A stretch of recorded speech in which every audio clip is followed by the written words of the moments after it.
अपने बचपन में कई फिल्मों में काम किया था, खास तौर पे मोती महल में। बहुत ही मजा आया था।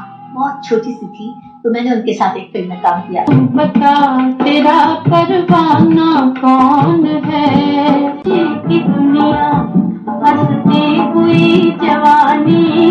दोस्तों नमस्कार, आप देख रहे हैं कुमार जीवन चैनल। वेलकम, आप लोगों का स्वागत है। देव अंकल ने आपको सलाम कहा है तो शर्मा जाती थी और कहती थी भैया और देवानंद एक दूसरे से बेपनाह मोहब्बत करते थे। बिगड़ी बना के बिगड़ी बना जीते रहते ये भी इंतजार होता। सुरैया जी के अदाओं में गायकी, नजाकत और अपने हुस्न और हुनर से हिंदी सिनेमा के इतिहास में एक नई इबारत लिखी थी। मेरे नजदीक मत आना, मुझ पर तुम लोगों का साया भी नहीं पड़ना। जो जाता है बदल जाता है, ना उसे कभी अपना घर याद आता। दोस्तों, सुरैया की नानी देवानंद साहब को बिल्कुल पसंद नहीं करती थी, इसलिए सुरैया ने ताउम्र शादी न करने का फैसला किया। देव साहब सुरैया को तहे से प्यार करते थे, लेकिन फिर क्या हुआ? सुरैया के फिल्मी कैरियर की शुरुआत बड़े ही रोचक तरीके से हुई थी। मैं तो नहीं बदली, आपकी नजर सुरैया का जन्म 15 जून 1929 को गुंजरवाला, पंजाब में हुआ था, जो अभी पाकिस्तान में है। सुरैया अपने माँ बाप की इकलौती संतान थी। सुरैया का पूरा नाम सुरैया जमाल शेख था। सुरैया जितनी बेहतरीन अभिनेत्री थी, उतनी शानदार गायिका भी।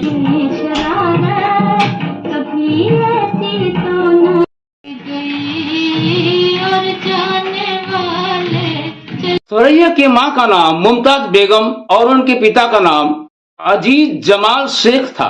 पहली बार 1937 में सुरैया ने एज ए बाल कलाकार उसने क्या सोचा में काम किया था। जरूरत तो है और मैं आपने जाना है, क्यों नहीं, इसलिए तो आई हूँ। तो तुम्हारी नौकरी पक्की। 1941 में सुरैया स्कूल की छुट्टियां हुई थी। उस वक्त ताजमहल की शूटिंग चल रही थी मोहन स्टूडियो में। सुरैया मोहन स्टूडियो गई थी ताजमहल की शूटिंग देखने। मोहन स्टूडियो मिस्टर जहूर साहब के साथ गई थी और ताजमहल के डायरेक्टर बाबू भाई वकील थे। उनकी नजर जब सुरैया पे पड़ी तो एक नजर में ही बाबू भाई वकील ने सुरैया को चुन लिया था और बाबू भाई वकील ने मुमताज के बचपन के रोल के लिए सुरैया को रोल दे दिया। सुरैया के बचपन के गिने चुने दोस्त थे, जिनमें से राज कपूर साहब और मदन मोहन जी भी उनके बचपन के दोस्त थे। सुरैया ने जब रेडियो पे गाया तो वो पहली बार 6 साल की थी जब सुरैया ने रेडियो पर पहली बार गीत गाया था। रेडियो पे गाते हुए संगीतकार नौशाद ने सुना था और उसने अपनी फिल्म शादा के लिए तुरंत ही सुरैया को गवाने का मन बना लिया था। राज कपूर बड़े होके सुरैया के फिल्म के हीरो बने और मदन मोहन साहब सुरैया के फिल्म के संगीतकार। सुरैया जब 12 साल की थी तो एक फिल्म में सुरैया ने काम किया था। फिल्म का नाम था मैडम फैशन, जिसमें डायरेक्टर थी नरगिस की माँ जद्दन बाई। लेकिन इस फिल्म में सुरैया को एज ए चाइल्ड आर्टिस्ट ही काम मिला था। जरूरत तो है और मैं आपने जाना है, इसलिए तो आई हूँ। तो तुम्हारी नौकरी पक्की। सुरैया को पहला वास्तविक रोल मिला उनके मामा जान एम जहूर के वजह से और वो फिल्म थी ताजमहल।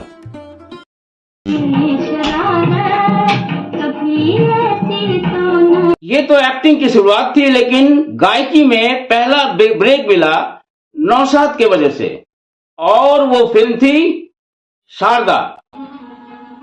मैं तो नहीं बदली, आपकी नजर बदल गई हो। इस तरह सुरैया का कैरियर एक्टिंग और गायकी दोनों में अच्छी तरह शुरू हो गया था। शारदा फिल्म की हीरोइन महबूब को सुरैया की आवाज इतनी अच्छी लगी कि महबूब ने अपनी आने वाली सारे फिल्मों में सुरैया को ही गाना गवाने के लिए अपने प्रोड्यूसर को कहा था और प्रोड्यूसर ने प्लेबैक सिंगिंग के लिए सुरैया को चुन लिया। और फिर साल आया 1942-1943 और फिल्में थी स्टेशन मास्टर और हमारी बात। इन दोनों फिल्मों में सुरैया ने एक्टिंग भी की और गायकी भी की, प्लेबैक सिंगिंग भी की।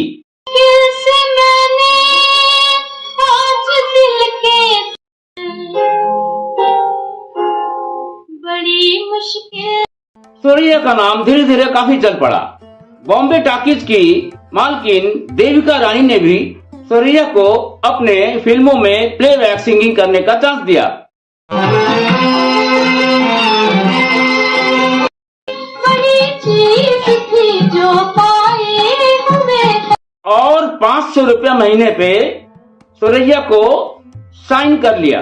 डायरेक्टर के आसिफ साहब जिन्होंने मुगल आजम फिल्म बनाई थी, उस वक्त एक फिल्म बनाने जा रहे थे। फिल्म का नाम था फूल।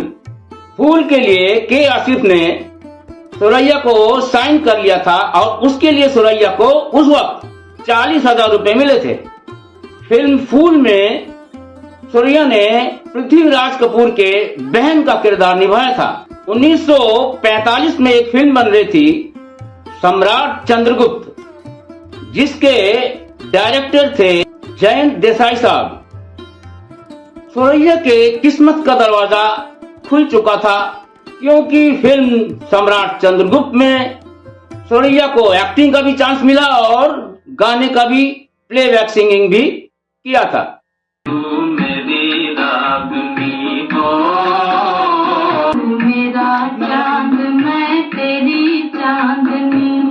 सम्राट चंद्रगुप्त फिल्म के सेट पे सुरैया को सबसे पहले मुलाकात हुई के.एल. सहगल साहब से। के.एल. सहगल साहब ने प्रोड्यूसर डायरेक्टर जयंत को कहा कि अगले फिल्म के लिए, तदबीर फिल्म के लिए वो सुरैया को साइन करे। जब तू है ख्यालों में, जब तू है दुनिया से हमें क्या। जब पहली बार के.एल. सहगल सुरैया को देखा था, सुरैया से मिले थे, तो उसकी सुरीली आवाज और उसके हुस्न और अदाओं पे बिल्कुल फिदा हो गए थे। तू ही मेरा मीत है, मैं तेरी, तू मेरा बालम, तेरी मेरी जी। जब तू है ख्यालों में तो दुनिया से। तदबीर फिल्म की रिकॉर्डिंग जब हुई तो के.एल. सहगल के साथ सुरैया का बहुत सारा गाना डुएट भी रिकॉर्ड हुआ। कदम भर तो आ जाओ, ये मौसम और ये कन्हा। फिल्म बनी और रिलीज हुई और फिल्म सुपर हिट रही। कैसे मैंने आज दिल के, बड़ी मुश्किल से मैंने आज दिल के तार। सुरैया ने इन दिनों के.एल. सहगल के साथ 2 फिल्मों में और भी काम किया था। वो फिल्में थी उमर खयाम और परवाना। कोयल की भी हर पूछो भाषा यही है। मैं हूँ पागल। तुम नहीं, वो लड़की, वो। अफसोस की बात ये थी कि फिल्म परवाना ही के.एल. सहगल साहब की आखिरी फिल्म थी। फूल तेरे हुस्न पे सजके, नजर के क्योंकि फिल्म परवाना की शूटिंग के बाद जब रिलीज हुई तो के.एल. सहगल फिल्म देख नहीं पाए और उनका निधन हो गया, उनकी मौत हो गई। परवाना फिल्म सुरैया के जीवन में मील का पत्थर साबित हुआ।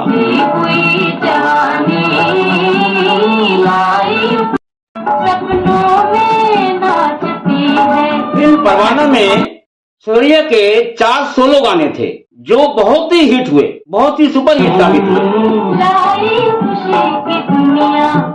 और इन 4 गानों ने तहलका मचा दिया था बॉलीवुड में। यहाँ तक कि हिंदुस्तान के गली गली में सुरैया के ये गीत बचने लगे थे। सब्जी वाले, फल वाले, ये सारे भी इस गीत को, फल वाले ये कहते थे कि ये फल ले लो, ये जो है सुरैया के गीत की तरह मीठे हैं, ऐसा वो आवाज लगाने लगे थे।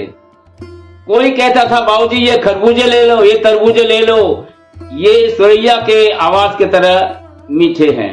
फिर सुरैया को फिल्म मिली अनमोल घड़ी,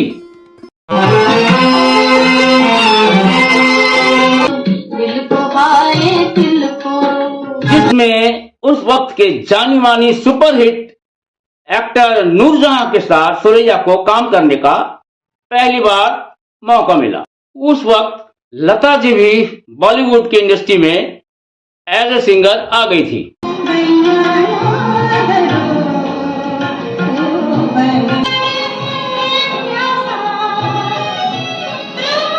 और लता जी नूरजहां के गाने से बहुत इम्प्रेस थी। दोस्तों, फिर एक बहुत बड़ा हादसा हुआ हमारे देश में। हमारा देश का बंटवारा हो गया, तो कुछ लोग पाकिस्तान चले गए, कुछ लोग पाकिस्तान से भारत आ गए। इस दौरान नूरजहां भारत से पाकिस्तान चली गई। साल था 1947, लेकिन सुरैया ने ऐसा नहीं किया। वे हिंदुस्तान में ही रहना पसंद करती थी, तो हिंदुस्तान में ही रह गई और बस उनकी जिंदगी की बात बन गई। और जिस कारण सिंगिंग और एक्टिंग में सुरैया का बराबरी करने वाला उस वक्त भारत में और कोई नहीं था। अब बॉलीवुड की एक्टर और सिंगर सुपरस्टार सुरैया बन गई थी।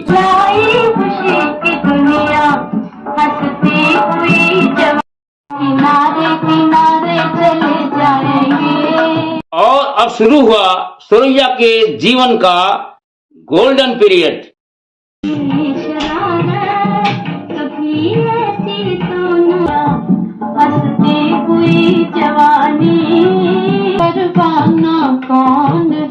सुरैया ने प्यार की जीत एक फिल्म में काम किया, जो film super super super duper hit रही।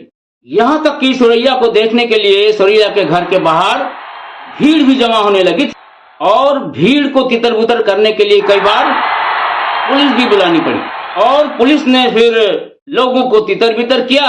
उसी भीड़ में एक महाशय थे जो सुरैया को देखने के लिए बिल्कुल बेताब थे।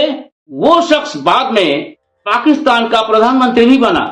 नाम था जुल्फिकार अली भुट्टो। फिर सुरैया ने एक और फिल्म में काम किया। फिल्म का नाम था बड़ी बहन। लेकिन इस फिल्म के बाद सुरैया के साथ एक घटना घट गई। फिल्म बड़ी बहन का प्रीमियर शो था।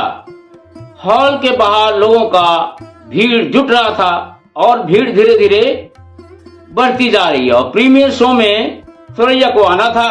भीड़ काफी इकट्ठा हो गई थी, जिस कारण पुलिस को भी पहले से इत्तला कर दिया गया था और सुरैया को अपने फिल्म का प्रीमियर शो भी देखना था।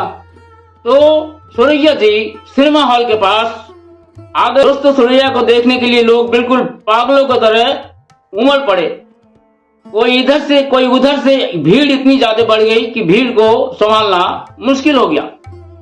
पुलिस ने भी कई बार हटाना चाहा, लेकिन धक्का मुक्की होने लगी और ऐसा हुआ कि बिल्कुल सुरैया के पास आ गए लोग और सुरैया के कपड़े खींचने लगे। सुरैया को एक बार छूने के लिए लोग तरस रहे थे। सुरैया का कपड़ा भी फट गया। इस भीड़ में काफी लोग कुचले गए। भीड़ के कारण सुरैया अपने आप को संभाल नहीं पा रही थी और फिर पुलिस का लाठीचार्ज हुआ। पुलिस ने लाठीचार्ज किया भीड़ को तितर बितर करने के लिए। उसके बाद सुरैया ने कसम खा ली कि अपने किसी फिल्म का लाइव प्रीमियर शो में वो नहीं जाएंगी। दिन बीतने लगे। फिर आया साल 1950 1950। सुरैया की एक फिल्म आई दिल्लगी, और दिल्लगी जो है बहुत हिट रही, सुपर हिट रही। ये समय सुरैया के जीवन का सबसे ऊंचाई का समय था। लेकिन दोस्तों, जब कोई बहुत ऊंचाई पे चढ़ता है तो उसे संभल के रहना चाहिए, क्योंकि गिरने का भी बहुत डर रहता है। और सुरैया का साथ ऐसा ही हुआ। सुरैया अपने बर्बादी की ओर खींची चली गई और उनके लाइफ में एंट्री हुई देवानंद साहब की। उस वक्त देवानंद साहब नए थे और सुरैया सुपरस्टार थी। रोशनी पर चलते हैं क्यों पतंगे। ये बातें देवानंद साहब ने अपनी किताब रोमांसिंग विथ लाइफ में लिखी है। देव साहब और सुरैया की पहली फिल्म थी विद्या। और दूसरा चीज का खिलौना। ये छुपेंगे आप ऐसे। विद्या की शूटिंग के समय देवानंद साहब सेट पे समय से पहले ही आ जाया करते थे।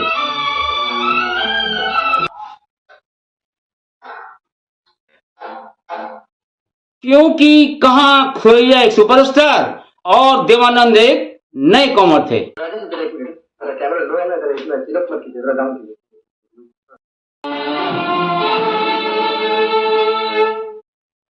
एक दिन सुरैया बहुत लेट से आई, लेकिन देव साहब पहले से ही आके सुरैया का इंतजार कर रहे थे। जैसे ही सुरैया आई, देवानंद सुरैया के पास चले गए और अपना इंट्रोडक्शन दिया। और बातों ही बात में देवानंद साहब ने कहा कि लोग मुझे यहाँ देव कह के बुलाते हैं, आप क्या कह के बुलाना चाहती हैं। देवानंद के बातों में काफी ही अपनापन था, ऐसा लगा सुरैया को। और उसी वक्त आंखों ही आंखों में प्यार के पहले फूल खिलने लगे थे। तो विद्या फिल्म के दौरान एक घटना घट गई। शूटिंग चल रही थी, शूट था नाव के ऊपर, कैमरा चारों तरफ रेडी था। नाव में एक सीन था जिसमें सुरैया भी थी और देव साहब भी थे। डायलॉग चल रही थी। बात करते करते अचानक नाव पलट गई और जो है सुरैया नीचे गिर गई पानी में और बिल्कुल डूबने लगी। सारे चारों तरफ मतलब हल्ला मच गया शूटिंग में कि अरे भाई ये कैसे हो गया, बचाओ बचाओ। और सुरैया को तैरना नहीं आ रहा था। तो देवानंद साहब ने न आओ देखा न ताओ, देवानंद साहब सुरैया को बचाने के लिए पानी में कूद पड़े और कूद करके सुरैया को अपने हाथों से साइड में ले आए, किनारे में ले आए और इस तरह सुरैया की जान बची। तो सुरैया ने उनको बहुत बहुत थैंक्स कहा और कहा कि आज तुम ना होते तो मैं मर ही जाती। तो देवानंद साहब ने कहा अगर तुम मर जाती तो मैं क्या करता, मैं किस काम का। ये बातें दोनों में हुई और फिर प्यार परवान पे चढ़ने लगा धीरे धीरे। अब बस में फूलते हैं बुलबुल, सपनों में नाचती है, मैं तेरी तू मेरा पालम। दोनों में प्यार की नींव पड़ चुकी थी। यही वो समय था।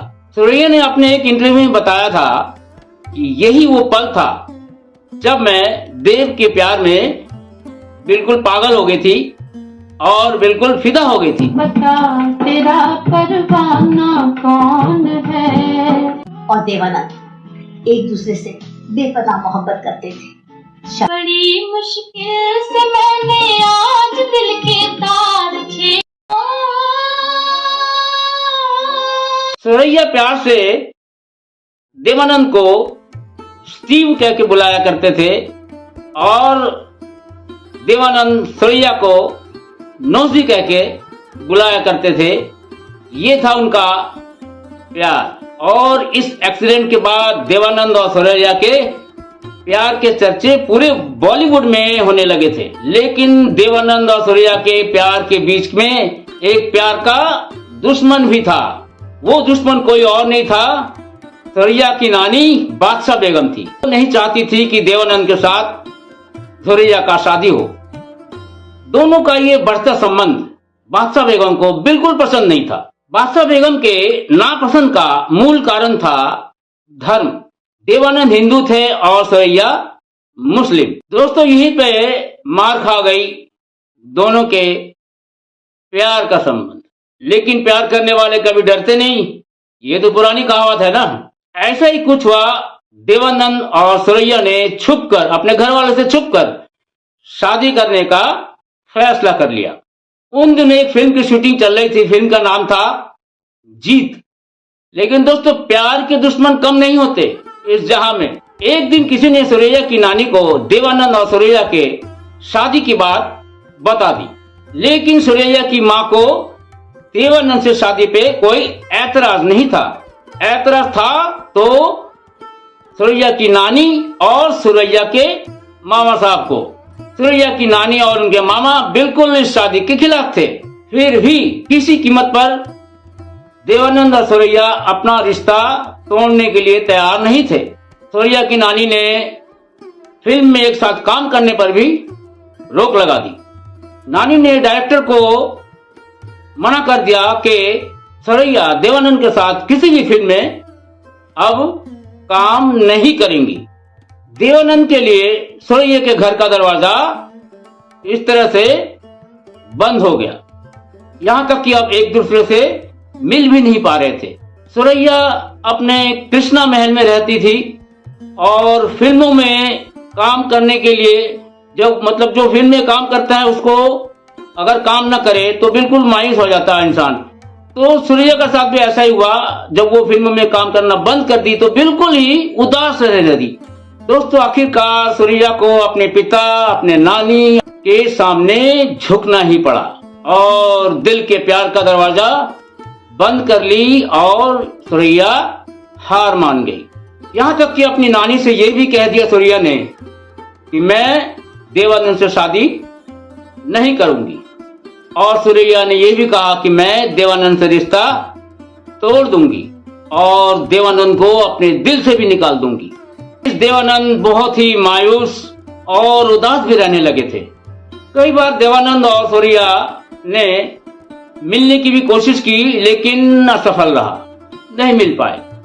तब देवानंद को ये महसूस हो गया कि सुरैया और मेरा रिश्ता टूट चुका है। वो अपने भाई चेतन आनंद के कंधे पर सर रख के देवानंद ने खूब रोया। चेतन आनंद ने फिर देवानंद को खूब समझाया कि आगे तुम्हारी जिंदगी पूरी पड़ी है, अपने आप को संभालो, तुम्हें ये सब कुछ भूलना पड़ेगा। उधर सुरैया बहुत उदास रहने लगी थी और बिल्कुल बीमार सी रहने लगी थी और फिल्मों में तो काम करना बंद ही कर दिया था। पब्लिक पार्टी में भी जाना बंद हो गया था। अपने ही घर में अपने कमरे में बंद रहने लगी थी सुरैया जी ने आखिर में लोगों से बातचीत भी बंद कर दी थी। अक्सर फोन पे हम बातें किया करते थे। एक दिन मैंने फोन किया और उनसे कहा, पूछते हैं मुझसे कैसे गुजारती हूँ। कोई पूछता नहीं कि उनके प्रेम की नैया पार नहीं लगी। वैसे कुछ लोगों ने सुरैया से शादी का भी मन बनाया था, लेकिन सुरैया ने सबको मना कर दिया था। यहाँ तक कि रहमान साहब ने भी शादी का तोहफा भेजा था, लेकिन सुरैया ने उनको भी मना कर दिया था। दरअसल सुरैया ने ये कसम खा रखी थी कि मैं अगर शादी करूंगी तो देवानंद से, नहीं तो मैं किसी से नहीं करूंगी और ताउम्र में कुंवारी ही रहूंगी। परिवार वालों ने भी बहुत कोशिश की लेकिन सब बेकार था।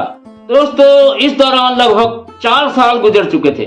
वो साल था 1954 और फिर 1954 में सुरैया एकदम से बॉलीवुड में वापस आ गई और उन्होंने एक फिल्म किया। फिल्म का नाम था मिर्जा गालिब। इस फिल्म में सुरैया सिंगर भी थी और हीरोइन भी।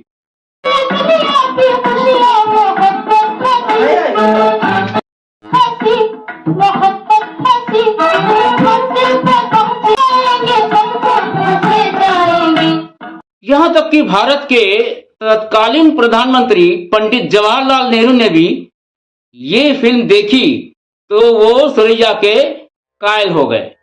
पंडित नेहरू ने यह भी कहा कि सुरैया, तुमने तो मिर्जा गालिब के रूह को फिर से जिंदा कर दिया।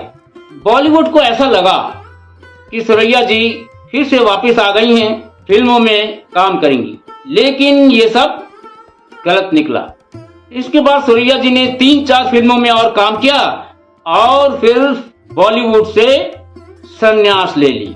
साल 1963 में सुरैया के पिता का निधन हो गया। अब सुरैया के घर में, मतलब कृष्णा महल में, सुरैया रहती थी और उनकी माँ। और ये भी बता दूं कि 1954 में ही सुरैया के नानी और मामा पाकिस्तान चले गए थे। अब सुरैया अपनी माँ के साथ रहने लगी थी कृष्णा महल में। सुरैया अब जो है बॉलीवुड के चमक धमक से बिल्कुल दूर रहने लगी। साल 1987 में सुरैया की माँ मुमताज बेगम भी रुखसत हो गई इस दुनिया से। अब सिर्फ अकेले सुरैया ही रहने लगी अपने घर में। सुरैया की माँ के मौत के बाद सुरैया ने करीब 8-10 साल बहुत ही अकेलेपन में गुजारा अपने घर में। वैसे कभी कभार तबस्सुम और लता जी भी सुरैया का घर मिलने आया करती थी। यहाँ तक कि तबस्सुम का अपने इंटरव्यू में ये कहना है कि मैं जब जाती थी और काफी देर तक दरवाजा खटखटाया करती थी, लेकिन सुरैया दरवाजा नहीं खोलती थी और उसके दरवाजे के बाहर कई दिनों के अखबार और दूध की बोतलें पड़ी मिलती थी। इसका मतलब यह है कि सुरैया कई दिनों से घर के बाहर निकली ही नहीं। कुछ एहसास हुआ कि वो कुछ दुखी है, परेशान है।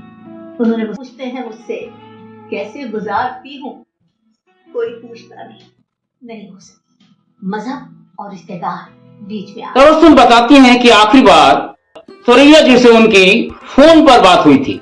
सुरैया जी जब भी पूछती थी आप कैसी हैं, तो सुरैया का जवाब बहुत ही नेगेटिव मतलब नकारात्मक और बहुत दुख भरी होती थी। ऐसा लगता था कि सीने में कोई दर्द लिए जी रही हैं सुरैया जी। आखिरकार 31 जनवरी 2004 को सुरैया जी ने आखिरी सांस ली और यादों को अपने दिल में समेटे हुए ही इस दुनिया से रुखसत हो लिए।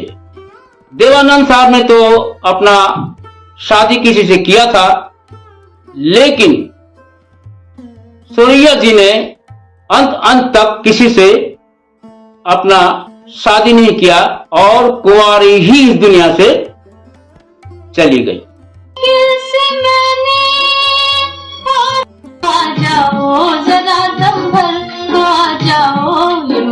मैं तेरी तू मेरा बालम तेरी मेरी। दोस्तों मैं तो ये कहता हूँ कि हर इंसान को अपनी जिंदगी की लगाम अपने हाथ में रखनी चाहिए। अगर सुरैया जी ने अपनी जिंदगी का फैसला खुद कर लिया होता तो देवानंद साहब से उनकी शादी हो गई होती और शायद जिंदगी कुछ और ही होती। सुरैया जी ने अपने जिंदगी की लगाम अपने नानी के हाथों में दे दी थी, जिस कारण ये अंजाम सुरैया जी को भुगतना पड़ा। या यूं कह सकते हैं, ऐसा भी हो सकता है कि सुरैया जी की जिंदगी का सफर ऊपर वाले ने ऐसा ही लिखा था। किसी ने कहा है जिंदगी का सफर है ये कैसा सफर, कोई समझा नहीं कोई जाना नहीं।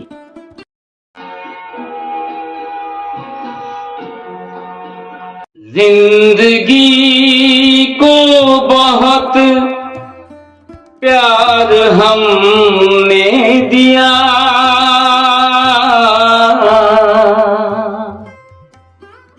मौत से भी मुहब्बत निभाएंगे हम, हंसते हंसते जमाने में आए थे हम, रोते रोते जमाने से जाएंगे हम।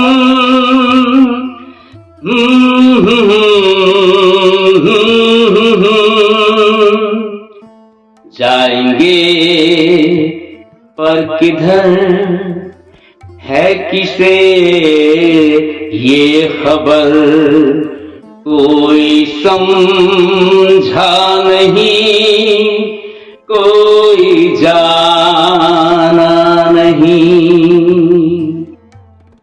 ऐसे जीवन भी है जो जिए ही नहीं,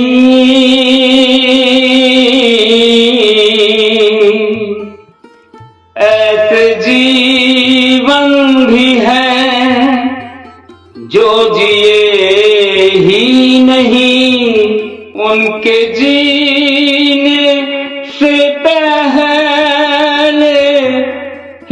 मौत आ गई। फूल ऐसे भी हैं जो खिले ही नहीं, उनके खिलने से पहले खिजा गई।